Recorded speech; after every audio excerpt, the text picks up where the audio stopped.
All right. I've probably said this dozens and dozens of times over the years on the app videos, on YouTube, everywhere else, writing. But I can't stress enough how important it is to find these big trees. Even if there's just a pocket of them, even if there's only 5 of them, it doesn't matter to me. When I'm going hunting, when I'm going shed hunting, when I'm going scouting a new spot, I'll look up on a mountain, even if it's been logged before, if it was logged 10 years ago or 15 years ago or more. If there's a group of 3 or 4 trees this big, way up there in the middle of it, that's my bullseye go-to. That's where I'm going. Bigger the tree, the more food gets knocked off on the ground in the wintertime, in the fall, and during any storm. The majority of blacktail deer's food comes from these trees, okay? That's a fact. Sure, yes, they browse on the ground and eat all the shrubs and the green grass in the springtime. It's obvious, of course. They go up to the alpine where there's no trees and they survive. Of course they do. We know that. But during the time that we hunt them and during the time that they winter and their antlers fall off, their biggest security is these big, big trees, all right? The bigger the tree, the older the branches, the more the lichen that's growing on these trees, and the more that falls on the ground. You can see the evidence on the ground around the trees in the snow.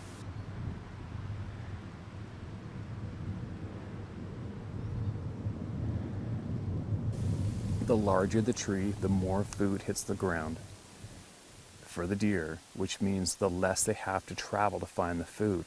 And that is why there's always a bed on the high side of these big fir trees or on the low side.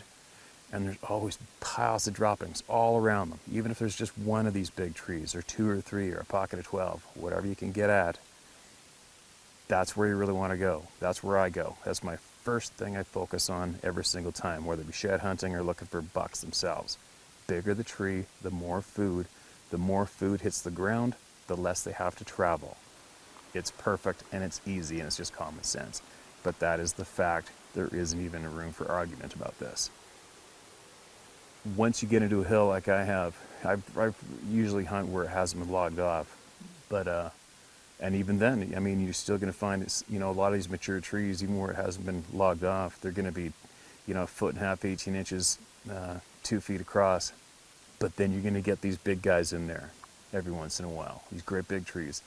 And even though you're in a patch of big mature timber, those deer still flock to the biggest trees all the time. It's not even a guess, it's fact. That's what they do. So when I tell everybody, I'm like, man, you got to go find some big trees. When you're scouting, you look up in that mountain, and it's been logged off, you look up at that mountain, and there's only a handful of great big huge trees in a line or, on a ridge. You go for them. It pays off big. So that's what I'm doing today, and sure enough, I ran into these 2 big bucks. And they both got shredded ears, and one of them's got a big old rounded off nose, which is super great. And I think I know who it may be, and there's a real good chance I'm gonna find their antlers. So I've let these 2 big boys saw me.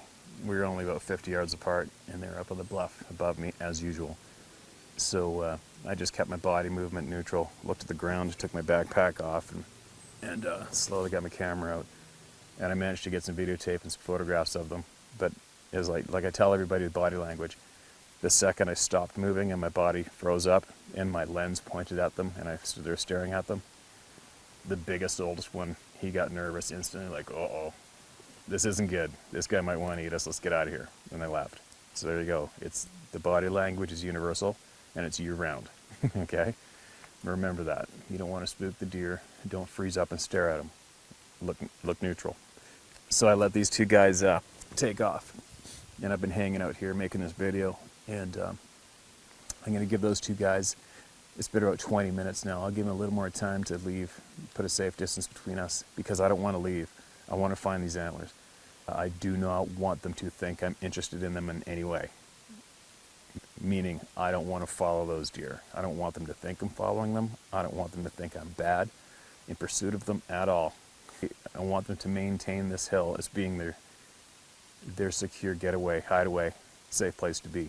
I don't want to ruin that for them until I get that right day, that one day, and the one right deer, and then I'll harvest them, I'll do it clean, I'll get them out of here fast, and then it probably won't happen again for a while. So here we go. Look at that buck.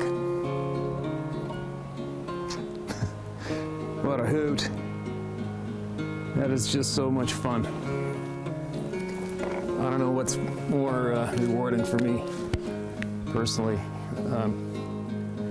Moments like this, it's just